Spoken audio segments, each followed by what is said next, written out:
confession to make.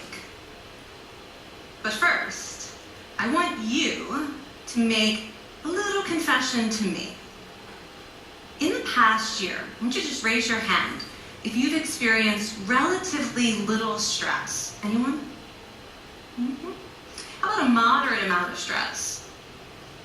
Who's experienced a lot of stress? Yeah, me too. But that is not my confession. My confession is this: I'm a health psychologist, and my mission is to help people be happier and healthier. But I fear that something I've been teaching for the last 10 years is doing more harm than good, and it has to do with stress. For years, I've been telling people stress makes you sick. It increases the risk of everything from the common cold to cardiovascular disease. Basically, I've turned stress into the enemy. But I've changed my mind about stress. And today, I want to change yours. Let me start with the study that made me rethink my whole approach to stress. This study tracked 30,000 adults in the United States for 8 years. And they started by asking people, how much stress have you experienced in the last year? They also asked, do you believe that stress is harmful for your health? And then they used public death records to find out who died. Okay, some bad news first. People who experienced a lot of stress in the previous year had a 43% increased risk of dying. But that was only true for the people who also believed that stress is harmful for your health. People who experienced a lot of stress but did not view stress as harmful were no more likely to die. In fact, they had the lowest risk of dying of anyone in the study, including people who had relatively little stress. Now, the researchers estimated that over the 8 years they were tracking deaths, 182,000 Americans died prematurely, not from stress, but from the belief that stress is bad for you. That is over 20,000 deaths a year. Now, if that estimate is correct, that would make believing stress is bad for you the 15th largest cause of death in the United States last year, killing more people than skin cancer, HIV, AIDS, and homicide. You can see why this study freaked me out. Here I've been spending so much energy telling people stress is bad for your health. So this study got me wondering, can changing how you think about stress make you healthier? And here the science says yes. When you change your mind about stress, you can change your body's response to stress. Now, to explain how this works, I want you all to pretend that you are participants in a study designed to stress you out. It's called the social stress test. You come into the laboratory and you're told you have to give a 5-minute impromptu speech on your personal weaknesses to a panel of expert evaluators sitting right in front of you. And to make sure you feel the pressure, there are bright lights and a camera in your face, kind of like this. And the evaluators have been trained to give you discouraging nonverbal feedback, like this.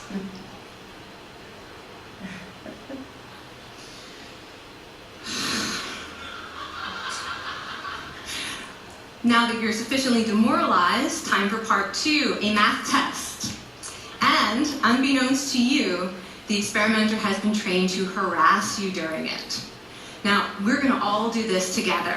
It's gonna be fun, for me. Okay. I want you all to count backwards from 996 in increments of 7. You're gonna do this out loud as fast as you can, starting with 996. Go. Go faster. Faster, please. You're going too slow. Stop, stop, stop, stop. That guy made a mistake. We're gonna have to start all over again. You're not very good at this, are you? Okay, so you get the idea. Now, if you were actually in this study, you'd probably be a little stressed out. Your heart might be pounding, you might be breathing faster, maybe breaking out into a sweat. And normally we interpret these physical changes as anxiety or signs that we aren't coping very well with the pressure. But what if you viewed them instead as signs that your body was energized, was preparing you to meet this challenge? Now that is exactly what participants were told in a study conducted at Harvard University. Before they went through the social stress test, they were taught to rethink their stress response as helpful. That pounding heart is preparing you for action. If you're breathing faster, it's no problem. It's getting more oxygen to your brain. And participants who learned to view the stress response as helpful for their performance, well, they were less stressed out, less anxious, more confident. But the most fascinating finding to me was how their physical stress response changed. Now, in a typical stress response, your heart rate goes up and your blood vessels constrict like this. And this is one of the reasons that chronic stress is sometimes associated with cardiovascular disease. It's not really healthy to be in this state all the time. But in the study, when participants viewed their stress response as helpful, their blood vessels stayed relaxed like this. Their heart was still pounding, but this is a much healthier cardiovascular profile. It actually looks a lot like what happens in moments of joy and courage. Over a lifetime of stressful experiences, this one biological change could be the difference between a stress-induced heart attack at age 50 and living well into your 90s. And this is really what the new science of stress reveals, that how you think about stress matters. So my goal as a health psychologist has changed. I no longer want to get rid of your stress. I want to make you better at stress. And we just did a little intervention. If you raised your hand and said you'd had a lot of stress in the last year, we could have saved your life. Because hopefully the next time your heart is pounding from stress, you're going to remember this talk and you're going to think to yourself, this is my body helping me rise to this challenge. And when you view stress in that way, your body believes you and your stress response becomes healthier. Now, I said I had over a decade of demonizing stress to redeem myself from. So we are going to do one more intervention. I want to tell you about one of the most underappreciated aspects of the stress response. And the idea is this: stress makes you social. To understand the side of stress, we need to talk about a hormone, oxytocin. And I know oxytocin has already gotten as much hype as a hormone can get. It even has its own cute nickname, the cuddle hormone, because it's released when you hug someone. But this is a very small part of what oxytocin is involved in. Oxytocin is a neurohormone. It fine-tunes your brain's social instincts. It primes you to do things that strengthen close relationships. Oxytocin makes you crave physical contact with your friends and family. It enhances your empathy. It even makes you more willing to help and support the people you care about. Some people have even suggested we should snort oxytocin to become more compassionate and caring. But here's what most people don't understand about oxytocin. It's a stress hormone. Your pituitary gland pumps this stuff out as part of the stress response. It's as much a part of your stress response as the adrenaline that makes your heart pound. And when oxytocin is released in the stress response, it is motivating you to seek support. Your biological stress response is nudging you to tell someone how you feel instead of bottling it up. Your stress response wants to make sure you notice when someone else in your life is struggling so that you can support each other. When life is difficult, your stress response wants you to be surrounded by people who care about you. Okay, so how is knowing this side of stress going to make you healthier? Well, oxytocin doesn't only act on your brain, it also acts on your body. And one of its main roles in your body is to protect your cardiovascular system from the effects of stress. It's a natural anti-inflammatory. It also helps your blood vessels stay relaxed during stress. But my favorite effect on the body is actually on the heart. Your heart has receptors for this hormone. And oxytocin helps heart cells regenerate and heal from any stress-induced damage. This stress hormone strengthens your heart.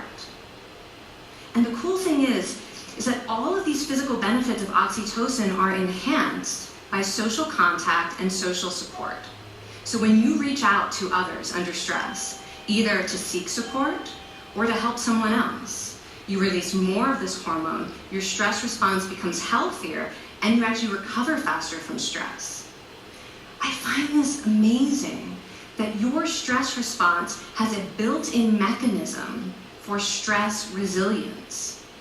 And that mechanism is human connection. I want to finish by telling you about one more study. And listen up, because this study could also save a life. This study tracked about 1,000 adults in the United States, and they ranged in age from 34 to 93. And they started the study by asking, how much stress have you experienced in the last year? They also asked, how much time have you spent helping out friends, neighbors, people in your community? And then they used public records for the next 5 years to find out who died. Okay, so the bad news first. For every major stressful life experience, like financial difficulties or family crisis, that increased the risk of dying by 30%. But, and I hope you are expecting a but by now, but that wasn't true for everyone. People who spent time caring for others showed absolutely no stress-related increase in dying, 0. Caring created resilience. And so we see once again that the harmful effects of stress on your health are not inevitable. How you think and how you act can transform your experience of stress. When you choose to view your stress response as helpful, you create the biology of courage. And when you choose to connect with others under stress, you can create resilience. Now, I wouldn't necessarily ask for more stressful experiences in my life, but this science has given me a whole new appreciation for stress. Stress gives us access to our hearts. The compassionate heart that finds joy and meaning in connecting with others. And yes, your pounding physical heart working so hard to give you strength and energy. And when you choose to view stress in this way, you're not just getting better at stress, you're actually making a pretty profound statement. You're saying that you can trust yourself to handle life's challenges. And you're remembering that you don't have to face them alone. Thank you. Thank you.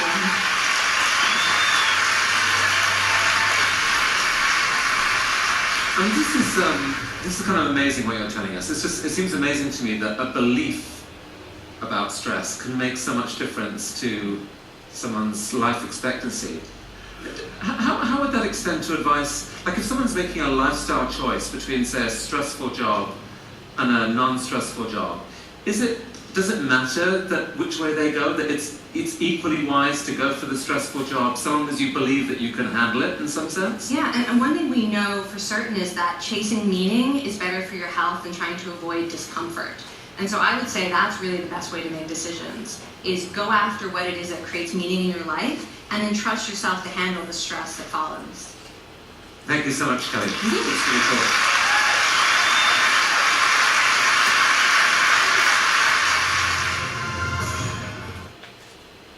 What do you think of that? That's good. A little different. Very helpful. Okay. So, hopefully you can hear me. And hang on real quick. Y'all, let me know if you can hear me on Facebook Live right now. Brandon brought that to my attention that the mic wasn't working.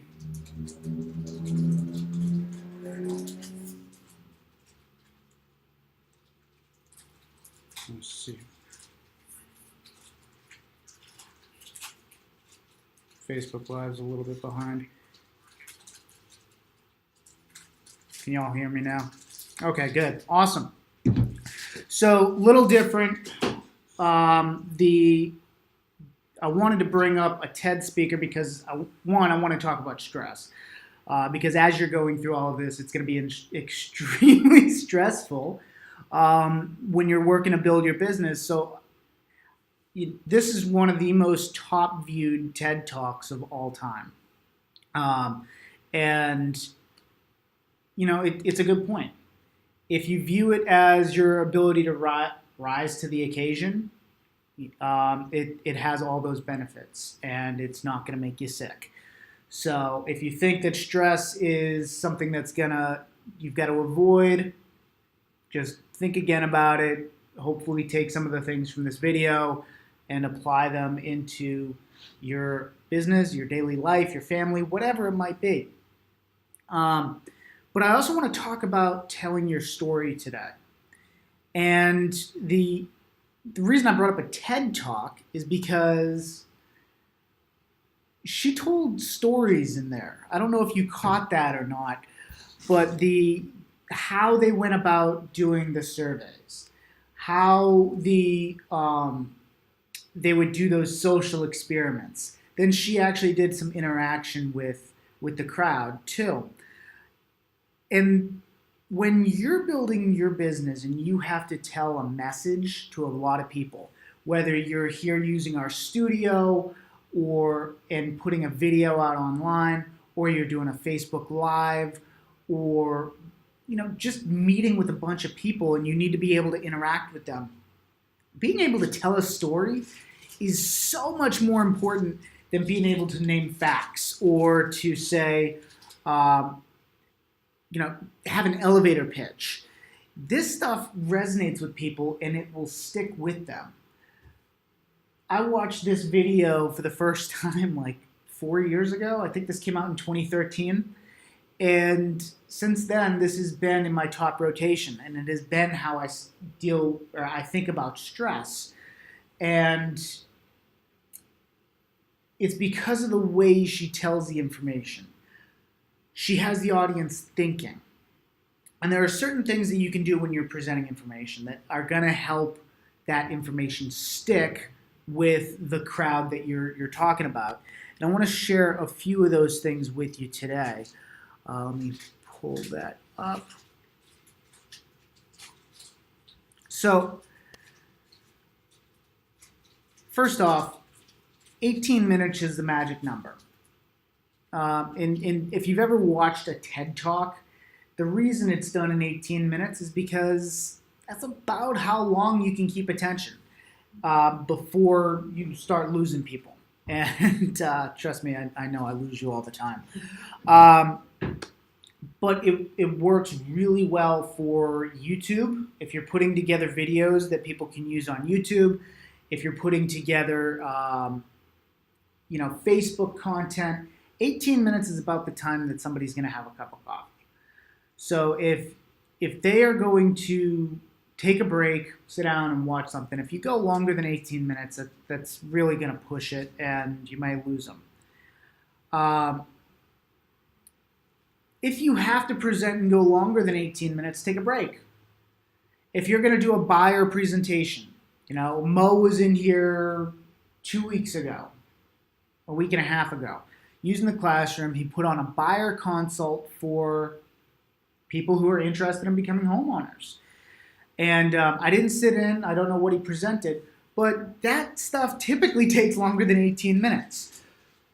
So if you have to go longer than 18 minutes, the good thing is to break it up with a story.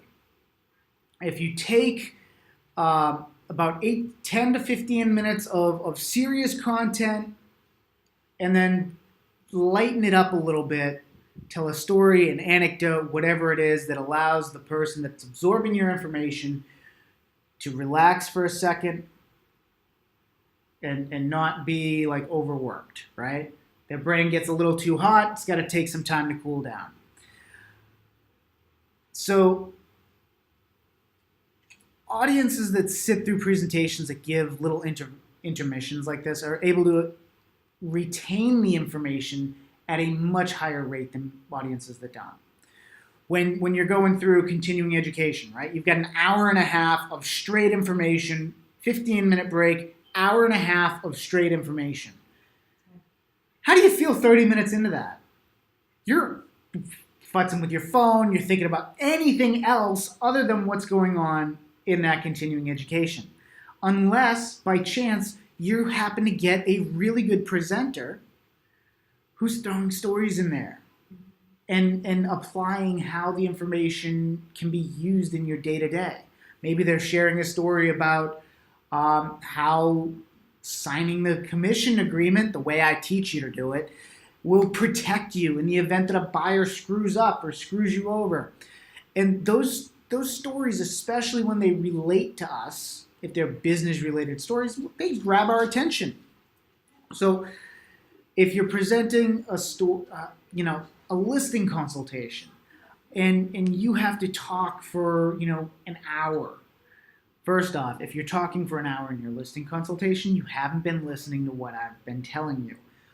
But you're still sitting there having a discussion for an hour, throwing some stories about client successes and challenges and struggles, and how, anything that can pull on somebody's heartstring, that can be a huge relief, right? It gives them a break from talking about, what they're going to do, and it can build some confidence in you by you sharing what you've been able to do for others. And again, telling a story is not the, hey, let me tell you about me. Let me tell you about me. Okay, enough about me. What do you think about me? Telling a story is sharing a factual event, right? And you can do it in a manner that's going to keep people's attention. Second, another tip on telling a story is go for the senses. If you can have an opportunity to have your audience interact, like what she did during the TED Talk. When people interact and use multiple senses, they retain information about 60% higher than they otherwise would. So if you're presenting to somebody and you say, just think about this for a second. Close your eyes. We just closed on your house. You've moved into your other house. How do you feel? What do you feel would make that be the best transaction you've ever had? What would happen there? And get them really thinking about it. Because what happens when somebody closes their eyes and they think, your brain treats it the exact same way as if it really happens. This is why Olympic athletes use visualization. This is why coaches teach visualization from day one. Visualization, affirmations, a lot of the stuff that sounds like hocus pocus, it works because there's a science behind it. When your brain learns something, it makes connections. And when you're practicing something, whether you're practicing throwing a baseball, or you're practicing, your sales presentation, whatever it is, the more you do it, around that connection, you get this thing called myelin, right? Gray matter. And it wraps and insulates that connection. The more myelin that wraps around that connection, the stronger or the better you are at it. And the less likely you are to lose that skill. So as you're practicing this with the visualization, they've proven that whether you're doing it or you're visualizing it, myelin is still building around those connections. So if you have somebody visualize something, it's like it happened to them. They can imagine how they're feeling in that presentation with you. And wouldn't that be great if we could just make somebody feel great in our listing presentation, and then from there on out, they associate that with us because we made them feel that way? Again, when you use the senses, whether that's imagine what it smells like, imagine how you would feel, think about this, or,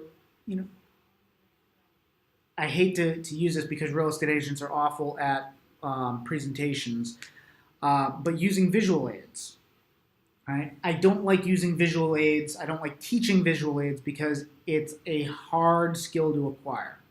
The average PowerPoint presentation has 40 words on it per slide.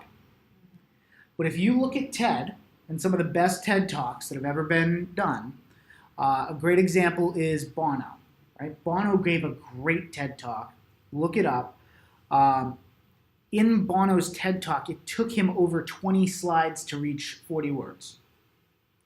Because what happens, if you're a real estate agent and you are presenting and you say, this is my PowerPoint, and you're going through paperwork or whatever it is with them, then as you talk and as they read, what are they doing? They're multitasking. They're multitasking, and when you multitask, it doesn't work. Your information retention drops off a cliff. However, if you're using visual aids, images work best. Like if you're telling about you to a crowd or to people who are listening, maybe you just have a baby picture of you and you're talking about, where you grew up. You don't want to detract by saying, grew up in Berkeley, Massachusetts, went to the University of Georgia, married his high school sweetheart. Nobody gives a shit. And if I'm talking about the things that I've done while you're reading what I've done, now you're multitasking and you're not going to remember any of that stuff. In fact, what you might remember is feeling frustrated at how much information I threw at you. So, if you're using visual aids, images are good. More images, the better. If you're using words, short, bold phrases, things that are going to emphasize what you're talking about. Now, I missed my place. There we go. So, we're going to keep the presentations short, and if they have to go long during a consult, whatever, break it up with something lighthearted. Okay? Then we're going to try and get some of the senses in there, whether that's our eyes. We want more senses. The more you use, the stronger they're going to retain information. Then we want to talk about stories. Okay? Stories convey emotion. Stories help us relate to other people on a human level because as we go through a story, just much like visualizing, your brain thinks that you're doing it. When you hear a story, when you follow along with the story, it's as if you're a part of it. So if you can use a story, and instead of saying, when you're telling about yourself, instead of saying, well, I grew up here and I grew up here, maybe you start with a story that's interesting, right? My granddad always said that this was like this, or talk about a story that shows character with you rather than just your biography. Because frankly, you're not a past president of the US, you're not a multi-billion-dollar successful person. Your biography is not going to sell on a shelf. Okay? And if your biography is not going to sell on a shelf, is it really going to be that interesting to the other person talking to you? Probably not. Like you could share a cool story about something that you did. This is why in our buyer and seller information packets, right? We have those PowerPoints that are in the Brokerment library. They are there for you to customize. They're like super fancy, professionally done PowerPoint decks. I always want you to send those in advance. Send them to your prospective clients before they ever meet with you. Send them as PDFs. Because if you do that, you don't have to talk about yourself when you sit down with the people. You can go and really just meet with them one-on-one. So, stories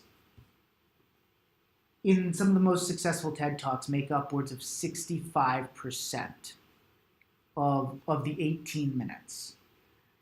And these are stories about people growing up in hard environments, why they wanted to give back to the community, how they got arrested as kids and went to jail with MLK, Martin Luther King Jr. And, all of these stories really help stick the information to us, to the point where when you're talking to somebody, just like this, because I didn't think of that TED Talk, you can recite little quips like that. So it's important that you're using stories in your presentations. In addition to using stories, I don't want to knock this over. All right? Center them around your core values, right?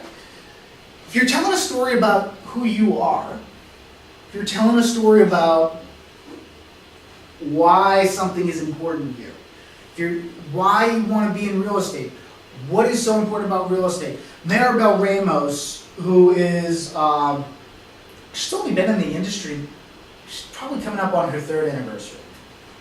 Maribel Ramos is an agent in Texas. I did an interview with her on the podcast, and she came to this country at 16. She came to this country when she was 14. By 16, she was pregnant and she was homeless. And she was living on the streets for a while, then she lived in shelters. And this went on for a while. But eventually she got herself a job.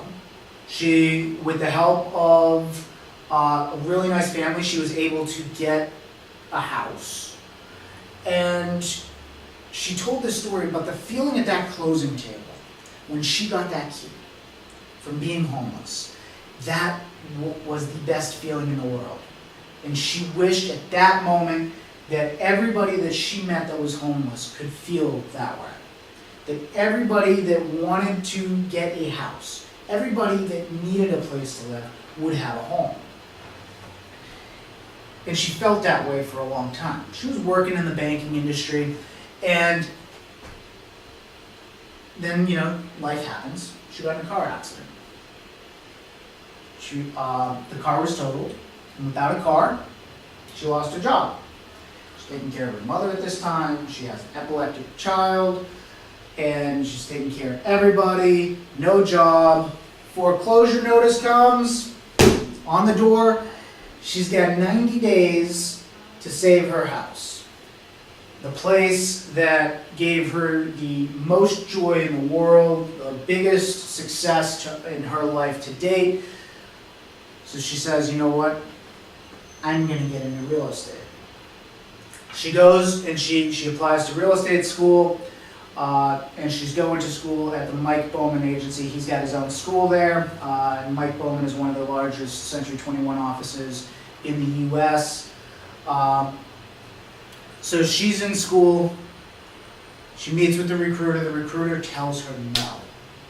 The recruiter tells her no because she has no finances to fall back on. She's got family to take care of, and they felt like it was their responsibility to tell Maribel, we don't think you can make it.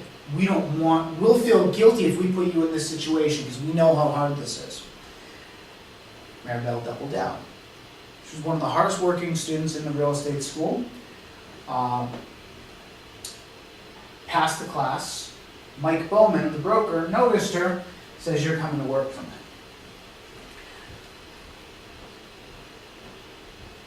So she goes through, says no, gets the rejection from the school. The broker still notices how hard she's working, how determined she is, recruits her, brings her on board, pays all of her bills for 90 days while she gets up and running. She busts her ass. And within that 90 days, she was profitable. She called every single day. Expireds, for sale by owners, whatever it is. She became a prospecting expert in 90 days because that's where she put her time and energy. She saved her house, and in the 2.5 years that she was in the industry at the time that I interviewed her, she had closed over $18 million in sales. That is a story worth telling. And everybody has one. Everybody has a story. So if her story centered around her core values, which were about, the home is the best place.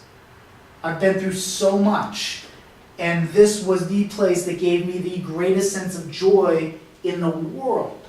And I would risk my ass for it. And she did. She put it all on the line for a job that could make it or break it. And she made it because failure wasn't an option for her. That's a message that resonates. No? You think so? Yeah. It's good. If I'm an agent and I'm telling my story as to why somebody wants to work with me, if I'm Maribel, all I have to do is tell that story. Do you think people would want to work with me if I'm Maribel and I tell that story about what's important to me, why I'm doing this? Yeah. Part of it is about being artificial. And I want to talk a little bit about being artificial because it's not really what I talk about, right? I talk about being authentic, being you.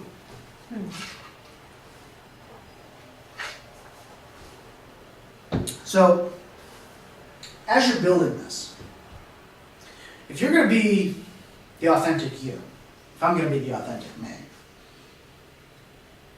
part of that involves sitting around just drinking beer and eating Cheetos, right? That, like, let's face it, if I wasn't aspiring to something greater, then that's probably what I'd be doing. I'd be on a river somewhere fishing, just ignoring life. But I aspire for greater things. And I hope you all do too. But there's an aspect of when we're trying to aspire to greater things, like if we're trying to be something bigger and better than what we are today, if we're being our authentic selves only, then how are we going to get there? Because if we're being our authentic selves, just who we are now, how do we get to who we are later? And in the word artificial, I don't mean like artificial sweetener, right? I mean artful. I want you to think of being artificial as an art form, not as something fake, okay? Because there's a certain thing that comes with art. The Mona Lisa, the Sistine Chapel, those things didn't happen overnight. They're not authentic, they're completely artificial. They're man-made. And that's what I want you to think about in your business. There's a certain level of fake it until you become it. I want to throw you off there. That's another TED Talk. And when you fake it, you can fake it until you make it, but like if you fake it until you make it, like what then? If you fake it until you become it, then it's always growing. So it's fake it until you become it.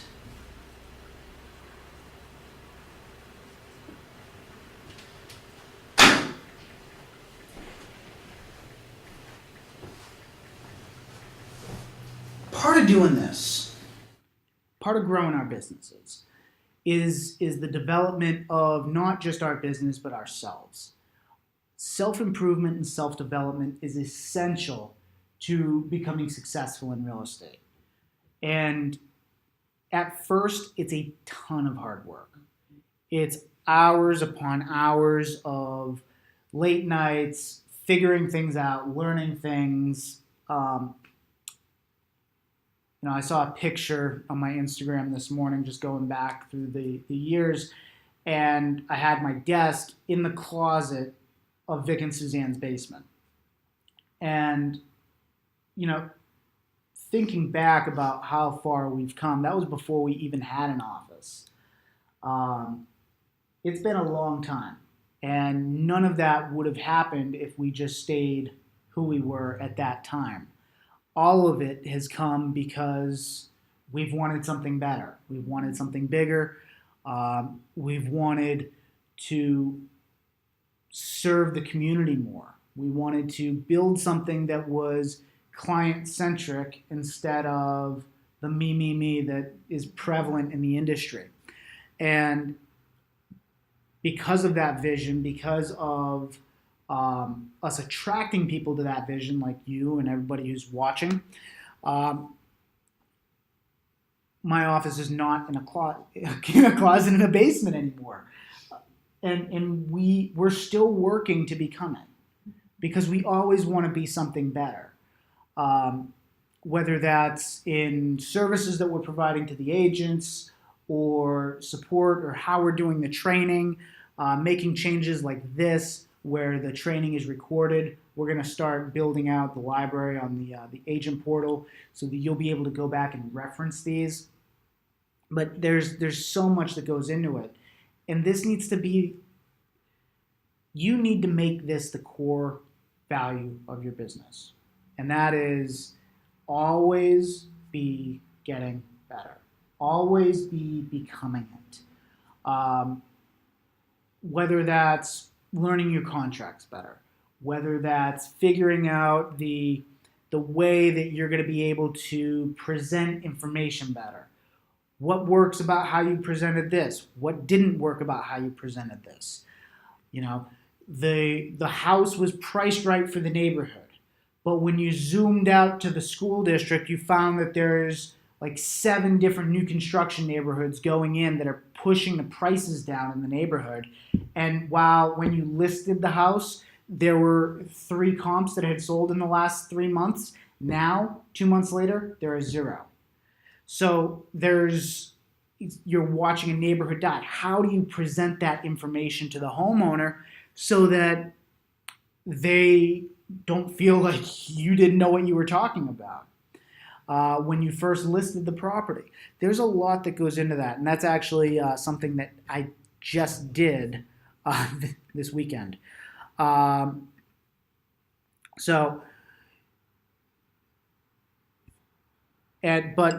here, I was nervous about dropping below 300 because I feel like that opens the door to lower offers in the 2s, but I want it sold, so I trust your recommendation on it. The seller just texted me that because yesterday I had presented everything that I had found because it's been on the market. Jennifer Adams has done a few open houses for us there, and it's been on the market in the neighborhood for resale. Had one at $350 and one at $295. The one at $295 was 1 bedroom, 1 bath less. The one at $350 was 1 bedroom, 1 bath more. This house is slap dab, a little praise at $325 all day, every day. That's where we listed it, and it got crickets. So what do we do? Well, we tried doing open houses. We brought out 15, 20 people through the open houses. Crickets. So when you go like a half mile, there's nothing. You go a mile out, you get a little more. You go district-wise, and you see what's happening in the community. And what was happening was you've got a lot of other neighborhoods that are building similar-sized homes for less money. So that's what we did, is we lowered the price. We're going to do that today. But the way that information was presented took almost a 10-year career. I can't believe this October or September I'll be in this 10 years. But 9 years of real estate experience got it to where I can make a phone call, present the data, explain it in a way that they can easily understand. They don't have to sift through a million numbers and then come back and say that to me. I trust your recommendation. That is what you will eventually build up to. That's what all of you will eventually build up to. As long as you have this consistent focus on faking it until you become it. Faking it doesn't mean lying. Faking it means you're putting yourself in that role to learn that role. You're a brand new agent, guess what? Get out on listing appointments. If you don't know how to talk to somebody, guess what? Get out and talk to somebody. Because the more you do that, the more opportunity you're going to have to get better at There are people do role playing. If you want to role play, find yourself a partner. You know, we've got a big company. Find yourself somebody in Sellect Realty where you can call at 7:30, 8 o'clock every morning, and for 15, 20 minutes, you each go through your pitch one time or twice, whatever it is, every single day, and then you give each other feedback. You can do that. Like, don't let what we're providing here stop you from going out and doing more. So, finished up a little early today. We're going to cut it at 50 minutes. I hope you all have a killer week. Go out and become it. See you later.